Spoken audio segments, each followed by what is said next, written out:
Luna, POV. Sobra ko nang namimiss ang mag-ama ko. Gusto ko man silang makita ay kailangan kong magtiis. Tinutulungan na ako ni Kuya Corton para maipaabot sa pulis ang katotohanan tungkol sa tunay na nangyari sa akin. Kapag hindi pa rin niya ako kayang paniwalaan, ay idadaan na lang namin sa DNA test. Yun na lang kasi ang paraan para mapatunayan na ako talaga si Luna. Natigil ako sa paghuhugas ng maramdaman ng pagyakap ng matipunong braso sa maliit kong bewang. Biglang pagkabog ng aking dibdib. Hindi ko man kita ang kanyang mukha, ikilala kong pakiramdam ng yakap at amoy niya. Hindi ko napigilan ang pag-agos ng luha ko nang humarap ako sa kanya. Tama ngang hinala ko. Si Morphy ang yumakap sa akin. Lumipas ang ilang minuto'y nakatitig lang kami sa isa't isa. Nag-uusap ang mga mata naming dalawa na para bang kay rami naming gustong sabihin sa bawat isa. Lumuluhang kinuha niyang aking kamay at nilagay sa tapat ng kanyang dibdib. Patawarin mo ko, mahal ko. Hindi man lang kita nakilala. Mahal ko, ang sarap pakinggan. Walang katumbas na kaligayahan ang nararamdaman ko ngayon. Morphy, ano ginagawa mo dito? Hindi ba't ayaw mong maniwala sa akin? Nagsimula akong humikbi nang muli niya akong yakapin. Shh, I'm sorry. Patawarin mo ko pero maniwala ka sa akin, Luna. Nakilala ka ng puso ko. Nagbulag-bulagan lang ako dahil pakiramdam ko nagtataksil ako. Sinapo niya ang mukha ko. Katulad ng dati, punong-puno ng pagmamahal ang mga mata niyang nakatingin sa akin. Katulad ko yung nabanaag sa kanyang mga mata, ang labis na kaligayahan at pagsisisi. Nabigla siyang lumuhod sa harapan ko. Patawarin mo ko, Luna. Sa masakit na sinabi ko sa'yo, patawad dahil tinaboy kita. Hinalikan niya ang kulubot kong kamay. Mahal na mahal kita, Luna. Salamat sa pagbabalik mo sa piling namin ni Marcus. Pumantay ako sa kanya, tinawakan siya sa mukha. Kaya mo bang mahalin ang mukhang ito? Natigil ako sa pagsasalita nang sakupin niyang labi ko. Mahal kong lahat sa iyo, Luna. Kahit nung hindi ko pa alam na ikaw ang asawa ko, ramdam ko na sa puso ko na mahal kita, Luna. Bumalik ka na sa amin, sa buhay namin ng anak natin. Paulit-ulit niyang hinalikan ng labi ko. Mangako ka sa akin na hindi mo na kami iiwan, Luna. Dahil sa oras na mawala kay baka hindi ko nakayanin pa. Puno ng pagsamong tinig na wika ni Morphy. Umiiyak na tumango ako. Hindi na ako aalis sa tabi mo, Morphy. Pangako ko yan sa'yo. Sa gilid ay lumuluhang nakatingin sa amin sina Lola Sita at Kuya Corton. Alam ko na masaya sila para sa akin. Hindi man nila sabihin ay alam kong hinahangad nilang kaligayahan ko. Napawing ilang araw na pagdurusa ko nitong nakaraang araw dahil ito na ang simula ng pagbabalik ko sa dati kong buhay. Makakasama ko na rin ang pamilya ko. Nilayo ni Morphy ang mukha sa akin. Kung kanina'y puno ng pagmamahal ang kanyang mga mata, ngayon ay puno na ito ng galit at bagsik. Hinawakan itong balikat ko. Sabihin mo sa akin, Luna, sinong may pakana ng pagdukot sa'yo? Nangangalit ang ngipin na tanong nito. Nagsimulang rumagasang luha sa pisngi ko. Maging ang labi ko'y nanginginig pa, lalo nang maalala kong malupit na ginawa sa akin ni Sydney at Nancy. Kapag iniisip kong ginawa nila ay pakiramdam ko'y naramdaman ko pa rin ang sampal, sipa, sabunot at suntok nila sa katawan ko. Sila Nancy at Sydney, Morphy. Kumalat ang malakas kong hagulhol sa paligid. Sila ang gumawa ng kahayupan sa akin. Umawang ang labi ni Morphy sa pagkabigla. Maya-maya pa'y malakas nitong sinuntok ang sahig para dun ilabas ang galit. Mga hayop sila. Magbabayad sila. Papatayin ko silang dalawa. Nag-igtingan ng panganasigaw nito. Kita sa mata nitong nag-aapoy na galit para sa dalawa. Handa ako makulong at tumistigo para makulong silang dalawa. Yun na lang ang magagawa ko para mapagbayaran na nagawa ko sa asawa mo, Mr. Del Rio. Nagpahid ng luha si Kuya Corton. Sana sapat nang gagawin ko para mapatawad niyo ko. Walang salita na yumakap si Lola kay Kuya. Alam nitong kasalanan ng apo niya kaya wala tong pagtutol sa desisyon nito. May pakiusap sana ako sa iyo, Luna. Ikaw na sanang bahala kay Lola sa oras na makulong ako. Kuya Corton, ngumiti to sa akin para ipahiwatig na buo ng pasya niya. Kasama ako sa mga dumakip sa iyo kaya dapat rin akong tumanggap ng parusa, Luna. Gusto ko lang sabihin sa iyo na wala akong pagsisisi na iniligtas ko kayo ng anak mo. Matuloy na umusad ang investigasyon. Nalaman ng pulisya na may tumulong sa dalawa na isang matandang politician. Isa sa lalaki ni Sydney. Nagbigay din ng isang video clip si Kuya Corton sa pulisya kung saan sinasaktan ako ng dalawa. Hindi ko alam na may video palang tinago si Kuya Corton. Ang sabi niya tinago niya talaga yon dahil alam niya na magagamit niya ito balang araw. Labag naman daw talaga sa loob niya ang ginawa. Sadyang nangailangan lang ito ng pera ng sandaling yon kaya nagawa nitong pumayag sa inoffer sa kanya ang maging kidnapper. Napag-alaman din namin na ang ilang kasama ni Kuya Corton na dumakip sa akin noon ay pinapaslang na lahat ni Sydney at ang nobyo nito ng matanda. Kaya pala palaging umaalis si Kuya Corton sa bahay noon at bihira lang umuwi ay para hindi kami madamay ni Lola Sita sa oras na matunton siya. Nang mapanood ko ang video clip ay halos mawalan ako ng malay sa sobrang galit sa dalawa. Kaya naman niyakap ako ni Murphy para pakalmahin. Kahit ako'y gusto ko silang patayin, gusto kong ibalik ang ginawa nila sa akin. Pero sa kabilang banda, ay ayaw ko madungisan ng kamay ko, maging ang mga kamay ng asawa ko. Gusto kong haharap kami sa anak namin na walang bahid ng dugo, ang aming mga kamay. Kaya naman nagpasya kaming iasa na lang namin sa batas ang lahat. Hindi magiging madali dahil maraming proseso. Saka ayaw ko na muna silang ipahuling dalawa. Gusto ko na munang maayos ang mukha ko bago ko sila tuluyang ipadampot. Nagpasagawa rin ako ng DNA test para mapatunayang ako si Luna. Ayaw man ni Murphy dahil tsak siya na ako na si Luna ay hindi naman pwede. Dahil ayon sa pulisya ay required ang bagay na yun at kasama sa ebidensyang buhay talaga ako. Napakasaya namin para sa'yo, Luna. Kung nabubuhay lamang si Magda ay tsak ko na masaya rin siya para sa'yo. Yumakap sa akin si Aling Babot. Katulad naman na nina Ate Rose at Victoria umiiyak din. Nakiyakap na rin sa amin ang dalawa. Para tuloy kaming mga batang nag-iiyakan ngayon. Ang ilang mga tauhan sa mansyon ay naluluha ding nakatingin sa amin. Nang makita namin ni Marcos ang isa't isa, kagad na tinakbo namin ang distansya naming dalawa. Momster ko! You're back po! Walang tigil to sa pag-iyak habang yapos naming parehong isa't isa. Ramdam ko na hindi lamang ako ang nangungulila sa aming dalawa. Momster, please, huwag ka na nga alis ha.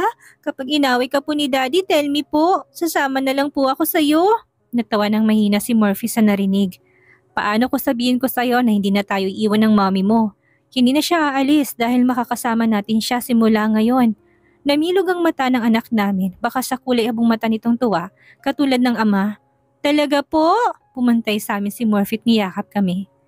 Dahil malaki ang katawan nito ay nakulong kami ng anak niya sa baraso nito. Hindi ko na naman mapigilan ang maging emosyonal kay tagal kong hinintay na dumating ang oras na to at ngayon nga ay natupad na. Hindi na kami magkakahiwalay pa. We're happy to have you back, wife. Mahal na mahal ka namin. Madamdaming saad ng asawa ko sabay sakop sa labi ko. Kaya naman ang anak namin ay nagtatalon pa sa tuwa. Ipiniliwanag ni Murphy sa anak namin ng totoo na ako talagang mommy niya. Katulad ng inaasahan namin ay naunawaan niyang sinabi sa kanya dahil matalino siyang bata. Ang sunod niyang sinabi sa amin ay labis namin ikinabigla. Kailan niya po ako bibigyan ng baby sister? Nakangiting tanong sa amin ni Marcus. Daddy? Mommy, gusto ko po ng little sister. Natawa kaming lahat sa sinabi ni Marcus, maliban kay Murphy na seryosong sinabi ng anak. Huwag kang mag-alala, son. Gagawa kagad kami ng mommy mo as soon as possible. Murphy naman pulang-pulang mukhang react ko. Naku naman, mukhang mapapasubo kami nito. Kumunot ang noo ko nang dalhin ako ni Murphy sa isang malaking ospital.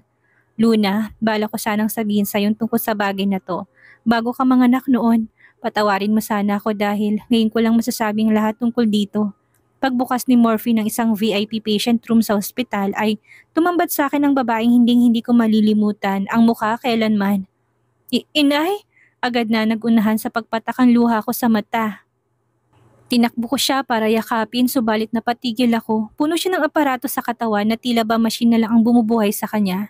Murphy, humahagulol kong kinuhang kamay ni nanay at tinalikan. Ang sabi sa akin ni Nancy, patay na si nanay.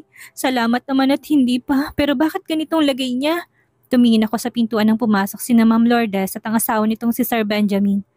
Silang nagdala dito sa nanay mo, Luna. Pagbibigay impormasyon sa akin ng asawa ko. Luna, bakas ang lungkot at pagsisisi sa mukha ni Ma'am Lourdes. Patawarin mo sana ako kung naging matapang lang ako para ipagtanggol kayo ni Magda laban sa magulang namin ay hindi mangyayari ang lahat ng ito. Kung nabubuhay lamang si Kuya Peter ay hindi mangyayari to. Hindi niya hayaan na magkaganitong pamilya niyo. Anong ibig niyo sabihin? Naguguluhan kong tanong. Nagsimulang pumatak ang luha nito. Ang Kuya Peter ko, siyang iyong ama, Luna. Nancy POV. Abot hanggang langit ang ngiti sa labi ni Sydney habang sinusukat ang isang set ng mamahaling alahas na ipinadala pa ni Murphy mula sa isang sikat na luxury shop. Tuwang-tuwa ang Gaga dahil ayon sa natanggap nitong mensahe ay si Murphy mismong pumili ng mga to. Binugak ang usok na hinihit-hit kong sigarilyo. Buka lang akong nasa katinoan ngayon subalit malapit na akong magwala anumang oras. Hindi na ako binibigyan ng pera ng mga direktor na kinakalantari ko. Oo, hindi lang sa isa ako kumakapit kung hindi sa marami. Hindi kayang ibigay sa akin ng isang luho ko kaya naman pinagsasabay ko silang 5. So far, isa pa lang naman ang kumakalat na kumabit sa akin. Ang hindi alam ng marami higit pa sa isang pinagpuputahan ko. Kasalanan to ni Morphy Del Rio. Palihim kong inirapan si Sydney na tila nababaliw na sa harapan ng salamin. Ang swerte pa rin ng impaktang to. Kahit nahuli na ni Morphy na sinaktan nitong anak nito, ay nagagawa pa rin itong suportahan si Sydney. Ilang taon na nga bang nakalipas nang muli itong mapalayas? 1, 2? My God sis, you have to see this. Napatakip ako ng tenga sa lakas ng boses ni Sydney. Shit naman Sydney, pwede bang kumalma ka? Iniskunturan sabay hablot ng hawak niya. Isang invitation na gaganapin sa isang hotel na pag-aari ng mga natividad. Napangisi ako nang mabasa ko na pwedeng magsama ng kahit ilan ang nakatanggap ng invitation. Pwede akong humanap ng mas mayaman na matandang lalaki sa party na yon. Peste kasing buhay to, nagkanda leche-leche dahil sa Luna na yon. Dahil sa kanya hindi na kasikatan kung nawala, maging si Douglas din. Kaya mabuti nga sa kanyang namatay siya. Peste siya katulad ng nanay niya. Pinatay ko sigarilyo ko't may ngisi sa labing tiningnan si Sydney. Come on sis, let's shopping for most beautiful and seductive dress na sa ganun marami tayong masidos sa party. Malanding tumawa si Sydney at saka tumayo mula sa pagkakakandong sa isang lalaki na wala ng malay. Nawalan to ng lakas dahil sa walang tigil na pakipagtalik sa amin. Nakilala lang namin sa bar ang lalaking ito kagabi at dinala dito sa condo namin. Akala namin ay kakayanin kami pero buwisit, nakakaapat pa lang na rounds ay bumigay na to. Shit this man, hindi man lang ako nag-enjoy. Reklamo ni Sydney sabay sipa sa lalaking walang malay. Gamit ang credit cards ng mga matandang lalaki na nabibilog namin ng ulo, binili namin ang lahat ng luxury items na gusto namin. Natigil ako sa pagsukat ng isang white gold necklace sa aking leeg na mapasulyap sa salamin kung saan ay merong nakatayong babaeng buntis. Nagulantang ang lahat sa malakas kong sigaw, tila tinakasan ng dugo ang katawan ko. Maging ang buong katawan ko'y nangangatal sa takot. What the heck Nancy? You're freaking me out. Ano ba problema mo? Inis na bulyaw sa akin ni Sydney. Si Luna, I saw her behind my back on the mirror. Niyakap ko ang sarili ko. Takot na takot ako. 5 taon na nakalipas, ngayon lang to nangyari sa akin. Nalilisik ang matang hinigit ni Sydney ang braso ko sa kamahinang bumulong. Gaga ka ba? Hindi ba't may usapan tayong hindi nababanggitin ang pangalan ng babaeng yan? Nagpalingalinga to para siguraduhin walang taong nakarinig sa kanila. It's been 5 years simula nang patayin natin siya. Kaya pwede ba? Kumalma ka dahil hindi nababangon sa hukay ang babaeng yun. Kaya huwag kang matakot. Tama si Sydney, hindi dapat ako magpadala sa takot. Ngayon pa kung kailan, halos 5 taon na itong patay. Sydney's POV. Buisit din tong demonyita kong kaibigan. Masyadong paranoid ang gaga. Paano naman ito makikita si Luna? Ano yun, bumangon to sa hukay? O baka isang multong nakita nito? Gusto kong matawasan ang isip ko. Shit lang, sinong baliw ang maniniwala sa multo? Kahit na bumangon pa sa hukay ang Luna na yan, papatayin ko pa rin siya ng paulit-ulit. Ganun ako kasuklam sa kanya. Actually, hindi lang sa kanya, kundi sa lahat ng babaeng lumalapit kay Morphy. Papatayin ko silang lahat. Sa akin lang si Morphy, hindi sa iba. Dalagita pa lang ako'y sinigurado ka ng bagay na yon. Kaya nga maagang na maalam si Belinda sa mundong ibabaw dahil sa akin. Yes, I killed her. Ilang beses na ako nagbanta pero hindi siya nakinig sa akin. Kaya yan ang napala niya, nakita niya impyerno ng maaga. Pagkatapos namin mag-shopping ay napansin kong aligaga si Nancy. Gaga talaga, takot na takot sa walang kakwentang-kwentang imahinasyon. Malakas kong inapakan ng preno nang may biglaang tumawid na babae. Punyeta ka Sydney, balak mo bang mamatay ng tayo? Sikmat ni Nancy sa akin habang himas ang noo. Hindi ko magawang magsalita. Tanging pagbukas sara lamang ng labi ang aking nagawa. Sa gitna ng kalsada ang nakatayong isang dugo ang buntis na babae habang may nakakatakot na ngisi sa labi nito. Luna? Inalog-alog ni Nancy ang balikat ko habang ako'y paulit-ulit na binibigkas ang babaeng akala ko ay hindi magdadala ng takot sa sistema ko. Isang malakas na sampal ang nakapagpabalik sa diwa ko. Hindi ko na malaya na nanginginig na palang aking buong katawan sa takot. Sydney! Kasasabi mo lang sa akin hindi dapat matakot. Ano tong ginagawa mo? Padabog na binagsak nitong mga pinamili naming mga luxury items na makarating kami sa kondo. Nakain mo na bang dila mo? Aba putya naman. Kanina ka pa hindi nagsasalita. Shut up! Hindi mo nakita ko kaya pwede bang tumahimik ka? Nangangatal sa takot na umupo ako sa sofa. I saw her and she was covered by blood. Hindi ako dapat matakot. Yun ang tinatakot sa utak ko. Pinatay na namin siya kaya malabong magbalik siya. Hinawakan ni Nancy ang kamay ko, katulad ko'y nanginginig na rin siya. She was dead, Sydney. Baka namamalikmata lang tayong dalawa. Hindi ako kumbinsido sa sinabi niya. Why now? For almost 5 years, bakit ngayon lang ito nangyari? At hindi lang sa akin, maging kay Nancy din. Is it possible na multo nga ang nakita namin? Nang gabing yon, hindi namin inaasahan ang nakakakilabot na bangungot na naranasan namin. Saktong 12:00 ng gabi na makaring kami ng Nancy ng panaghoy at kaboses to ni Luna. Malakas kaming nagtititiling dalawa at umiyak habang takot na takot. Ang mga katabing unit namin ay nireport kami sa building management dahil sa ingay namin. Maniwala kayo sa amin, may ibang tao sa unit namin. Lumuluhang sambit ko. Ma'am, wala hong ibang tao sa unit nyo maliban sa inyong dalawa.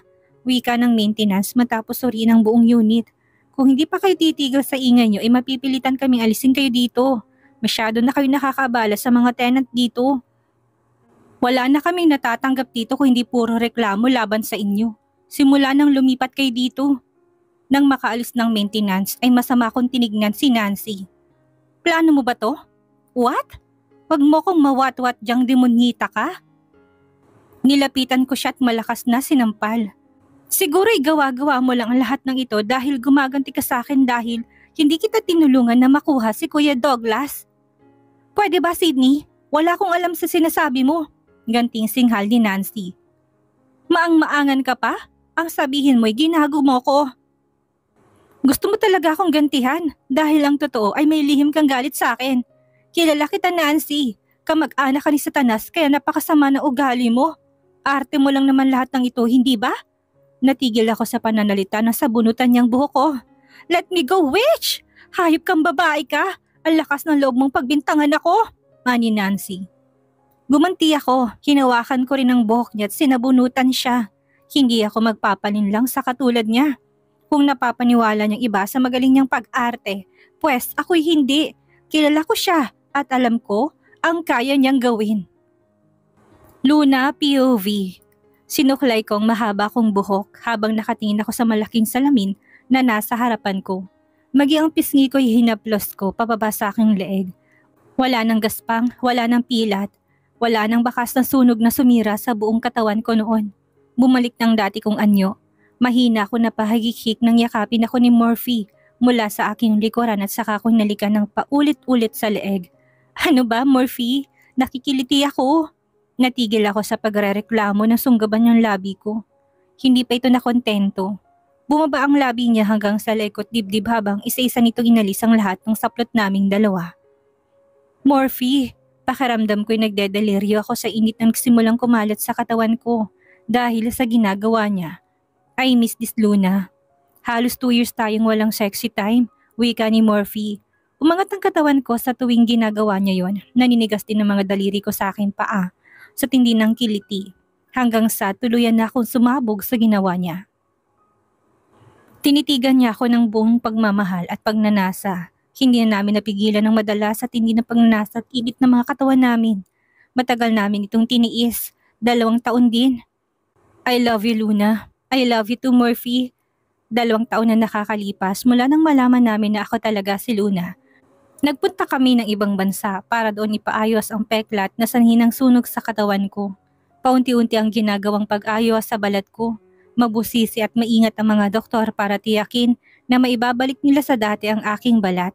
Bawat araw ay halos maiyak ako sa sobrang sakit at hapdi. Pero nagtiis ako at kinaya ko dahil gusto kong bumalik ang dati kong anyo.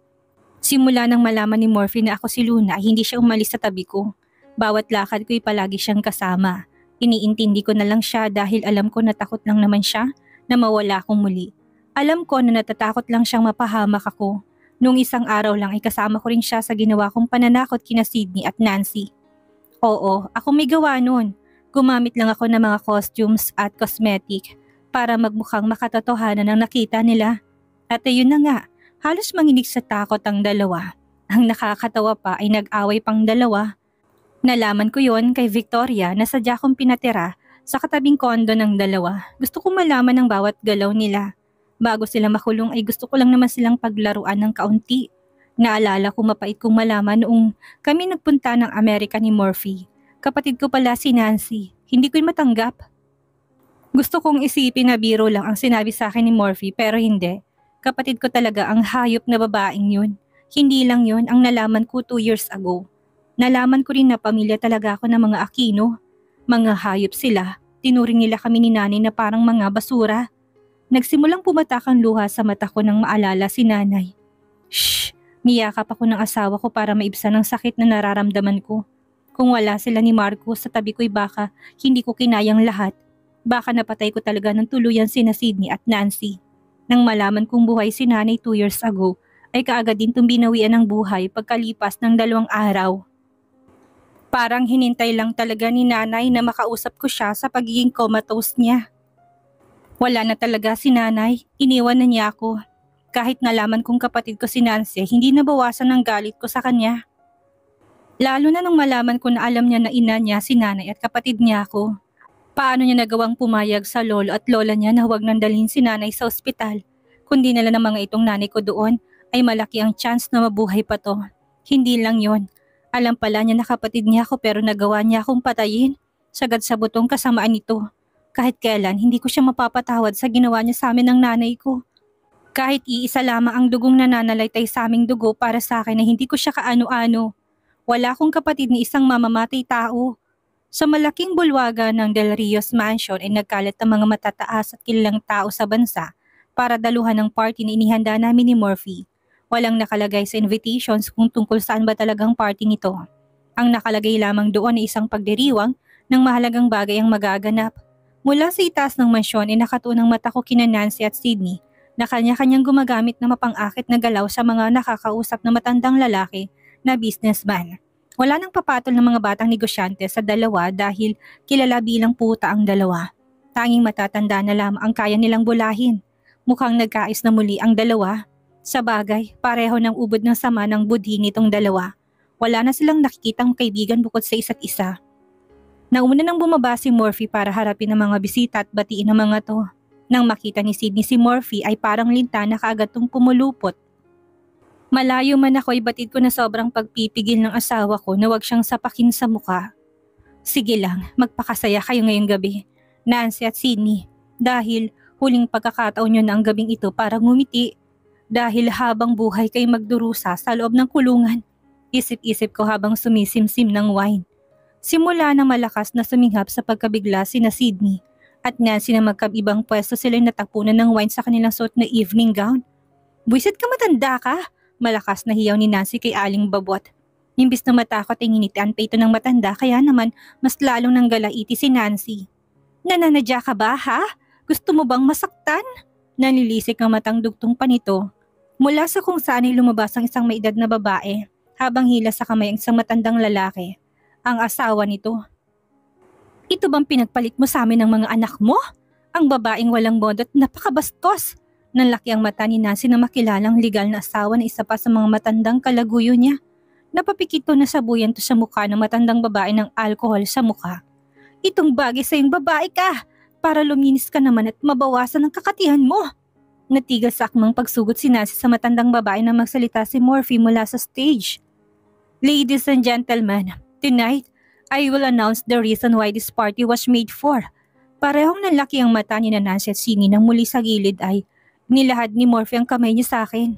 Agad na nawala ng kulay ang mukha ng dalawa nang isihan ko sila sa labi. This is not true! Nagsimulang mag-hysterical si Sydney. Patay ka na! Pinatay ka na namin ni Nancy! Napangisi na lang ako sa sinabi niya.